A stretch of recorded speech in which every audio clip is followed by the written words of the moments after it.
So we've had 2 weeks to complain about how mind-numbingly boring the Monaco Grand Prix was, and next the circus that is Formula 1 heads to Canada, which is arguably not much better. That being said, there is a certain charm that comes with the Gilles Villeneuve circuit, and that's probably the only time I'll use the words charm and Villeneuve in the same sentence today. Hey there guys, I'm Will, welcome to FP1 and the Comedy Review, the series that can't stop digging its own hole.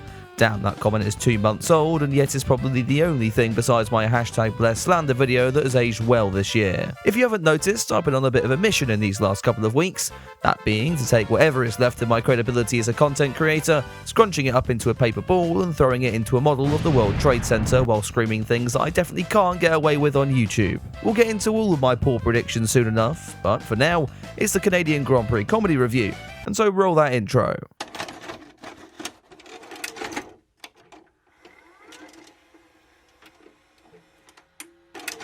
The circuit Gilles Villeneuve would greet Formula 1 with a sprinkling of God's frozen piss for Friday practice, and with bugger all happening on track, that gives us plenty of time to discuss the news. And maybe that's a relief, as we have a hell of a lot to go over. We kick off with the first of my poor takes. Straight after Monaco, I reported on rumours that Esteban Ocon would be benched for the Canadian Grand Prix. I said at the end of that video that was categorically not going to happen, and in fairness, Ocon is driving this weekend, but he is getting the sack at the end of the season. Esteban's leaving present was getting to step out of the baguette for FP1 and allowing reserve driver Jack Doohan to suffer instead. The other person to benefit from Bestie getting fiery wired was his best friend Pierre Gasly, who seemed deeply upset by the news. A couple of words on Esteban. What kind of a teammate has he been for you at Alpine? Yeah. The like by Pierre Gasly memes made a return for this one as well. Moving away from the French, Red Bull announced that Sergio Perez has been retained for the next 2 years, which almost a week on, I'm still trying to wrap my head around. Oh, and guess who made a video on this too? Red Bull appear to have faith in the Mexican, which will probably last until Q1 when they see the 11 car in the drop zone. Pretty confident on that prediction, you know. We'll return to the driver market later. Before that, we've got some new regulations to discuss. The FIA forgot to do their homework and realised that they still needed to present the 2026 rules. Conveniently, they had a UGE Day crash compilation on in the background, and so just copied a 2006 car, slapped on some active aero, and bish bash bosh. While this might be the first FIA decision since they threw Michael Massey in front of a bus that made fans happy, the teams are less than impressed with this new rule set. If reports are to be believed, the active aero currently can't be turned off manually by the driver, and only when they press the brake pedal. Given it took 6 races for Sauber to make a working wheel gun, and I'm not convinced Lance Stroll knows what brakes are, this is a recipe for disaster. On a serious note, if this is true, all we'll get come 2026 are a bunch of Senna-like accidents, and I get F1 are trying to commemorate his death at every single opportunity right now, but this is a particularly way of going about it. On the subject of let's talk about Daniel Ricciardo. Actually, hang on, let me just brace myself for more pain. Sky Sports has a new pundit this weekend. The directors over there must have thought, I wonder what happens if we get a microphone and hand it to a walking YouTube thumbnail. 1997 world champion Jack Villeneuve is a controversial figure in the paddock, it has to be said. Picture a rocket-powered mohawk, take out the terrorist jokes and replace that with a music career, and we've got our guy. Paired with Danica Patrick, we got to spend the Grand Prix build-up playing Hunt the Brain Cell, and Jack's comments on Daniel Ricciardo have got people particularly riled up. The bald bellend tried to claim that the Honey Badger has never been good and never beaten a teammate in their prime. Clearly Jacques has never heard of Narain Karthikeyan then. Oh wait, he beat him too. Now I'm aware that I'm literally radiating salt right now, but while I'll admit that the last too many years haven't been great, trying to say that Daniel's been a fraud for his entire career just makes me wonder if Villeneuve got access to a TV while he chilled on Epstein's Island. Anyway, the FP1 reign appears to have subsided enough now for the 20 drivers to stop being pussies and get out on track. Oh, never mind, that's lasted 5 minutes because Slow's made out with the wall. After this, the drivers went back to being pussies again, meaning poor old Jack Doohan's only session of the weekend was spent participating in an F1 version of Gogglebox in the garage. The closing moments of the session saw a dry track and thus the field re-emerge from the pit lane. With everyone now eager to get some running in, drivers were maybe pushing the boundaries a little bit too far. Daniel Ricciardo being literally washed as he was followed by about half of the grid. These drivers were all out on the soft tyres, so this was kinda to be expected. Sauber, having got one repair job already, thought it was safer just to place the other car of Bottas onto the Inters, though he still managed to cosplay as a ballet dancer at turn 8. Lando Norris was fastest from the two Ferraris, which given the limited running meant slightly less than all. Maybe FP2 would be a little bit more representative then. And with more rain on the way, everyone was eager to finally get some track time before Canada's new track surface saw the water turn it into an expensive ice rink. Ferrari wanted to be cautious though, and in the damp conditions opted to place Charles Leclerc on the green-walled intermediates. The FIA decided this was illegal now, and despite pretty much no one realising it was a rule to begin with, haha, let's laugh at Ferrari's strategy like that joke is still funny. Now hang on, why is that Ferrari engineer having sex with Leclerc's car? If you haven't noticed, there really wasn't much going on as far as action was concerned, perhaps best highlighted by the F1 TV crew, who began naming the suicidal groundhogs that also call this circuit home. Now, this is cute and all, but it won't be so cute when Lance Stroll splats Mrs. Hogg across a Heineken advert banner. By this stage, the rain had begun to come down, and our entertainment for the afternoon became one of those dry tyres on a wet track challenges from before TRL Limitless got called a nonce. Everyone was failing at this rather spectacularly, though it still has nothing on W Series attempt from a few years ago. Alex Albon attempted to steal Logan's car for a second time this season, though still entered the session within the top 10. At the very top of the timing sheets though was Fernando Alonso, so thank God I never uploaded an opinion piece on him earlier in the... Oh wait, I did, didn't I? Saturday would open with sunny skies, though rain was looming nearby and would reach the track in a matter of minutes. So FP3 was a flurry of action as the cars benefited from the first proper bit of dry running all weekend. This would be an important session for Slow here, having missed a lot of Friday after hitting the wall. Hang on, that's a different wall, he's done it again, hasn't he? In a weekend where so much is being confirmed on the driver market, this is a great advertisement for a rookie to steal your seat. Like the writing wasn't already on the wall for the new Ronald McDonald here. Meanwhile, there was another weekend where Red Bull had an issue in practice, which appears to never impact them ever again. Max Verstappen had decided that issue lied with the steering this time round, but was still quick enough to navigate his RB20 to P2. The Dutchman wasn't the only one struggling to navigate the chicane, Oscar Piastri taking to the runoff, whilst Albon said F it and threw his car into the wall properly this time. There were a few more off-track excursions, and McLaren tried to kill Sargent, and Ricciardo almost splat Mrs. Hogg. On the subject of the Honey Badger actually, he has a new helmet for this weekend, which looks like someone's thrown up on it. Lewis Hamilton would top the session however, by a fairly decent margin it has to be said.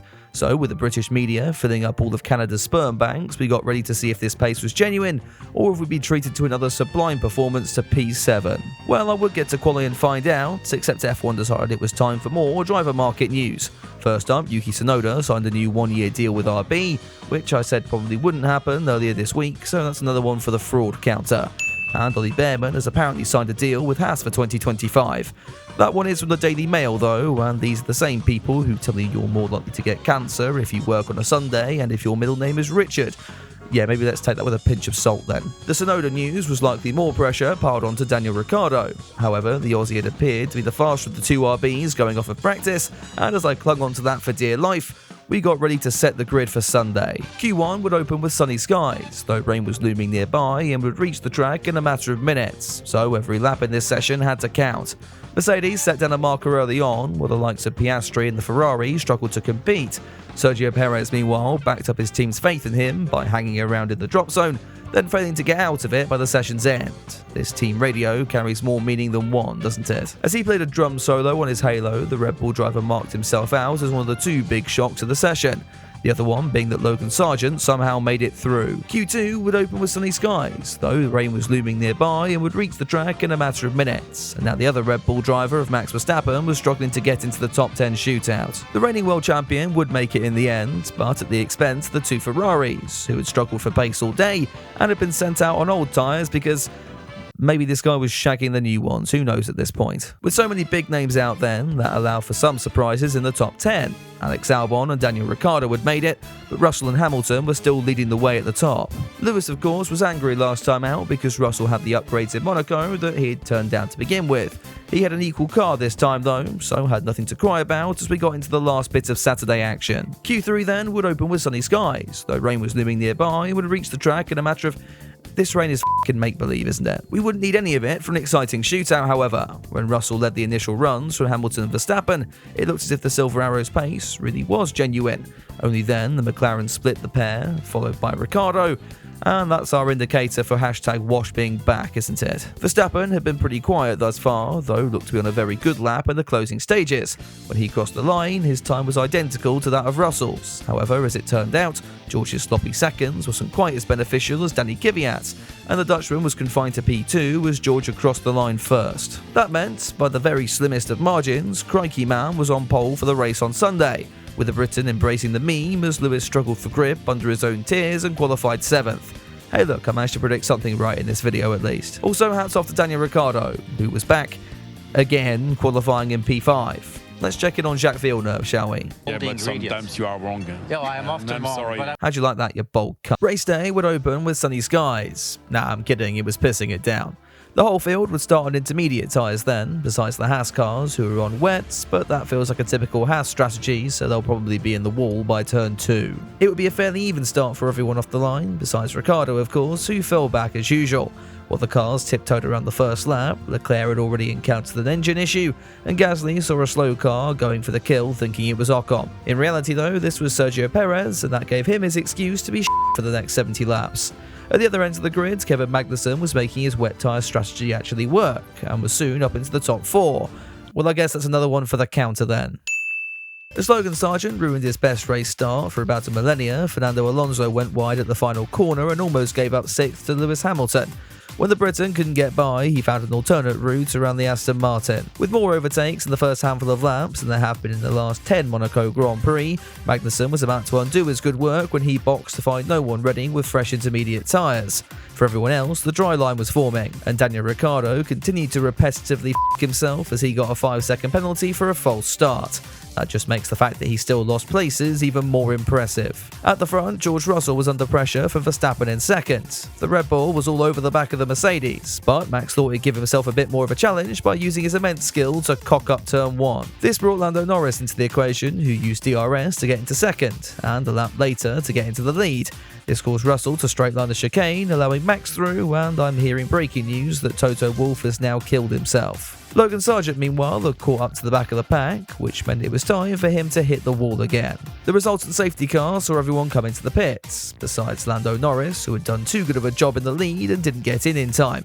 When he finally stopped 1 lap later, he emerged in 3rd, meaning we can add the Papaya fan base to the suicide list. Now they say things come in threes, and that appears to include Ferrari strategies, as there was more rain falling onto the circuit, and Leclerc was now on slick tyres for some reason. A few laps after he'd resumed racing, he was over a minute behind the next car of Hulkenberg. But at least his engine issues were fixed, so I bet he's thrilled. Let's get a Daniel Ricciardo update, and the Aussie was now out of the points, having got unlucky on the strategy.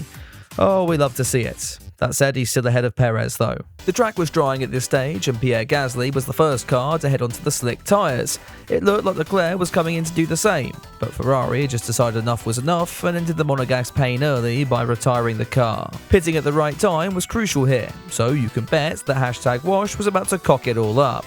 Lando Norris would gamble by going 2 laps later, and almost got ahead, though having tyres colder than a corpse in a morgue wasn't a great plan to stay in the lead. Max kept hold of P1 then, which meant it was time for him to retain the TV viewing figures and make up problems only to go and set the fastest lap of the race. If he did have issues, he could just be catchable then, provided the trio behind don't sit and fight each other. Except that's exactly what they were doing. Further back, the other Red Bull was having real problems. Sergio Perez was in the driving seat for one, and he'd backed it into a wall somewhere. At least his contract is up at the end of the year though. Oh wait, Red Bull wanted Checo to get back to the pits in order to avoid a safety car. Only Carlos Sainz saw this as an opportunity to get back at the people who got him into Formula 1 by wiping out Albon and wiping his name off the Williams 2025 wish list in the process. With Bernd Maylander now earning his paycheck in the safety car, the two Mercedes came in for fresh rubber. We'd go green with 12 laps left to run, Verstappen quickly scampering 2 seconds up the road and attempting to cruise home to the checker. Someone who couldn't cruise home was Oscar Piastri, who was under pressure in third from Crikey Man, who caused a major bother when they went side by side into the final chicane. Russell dropped back behind Hamilton, who I have a feeling won't be giving that spot back for some reason. The Mercs were flying though, for perhaps the first time all year.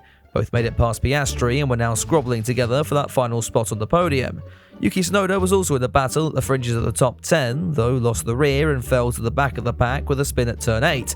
At least he followed the race director's instructions by going the right side of the bollard though. There were no calamities up front however. It may have looked in doubt at points, but Max Verstappen came across the line to take win number 50 of his career, with Norris in second and Crikey Man denying #washed his first non-sprint podium of the season. You know what, I said at the start of this video that Canada wasn't much better than Monaco.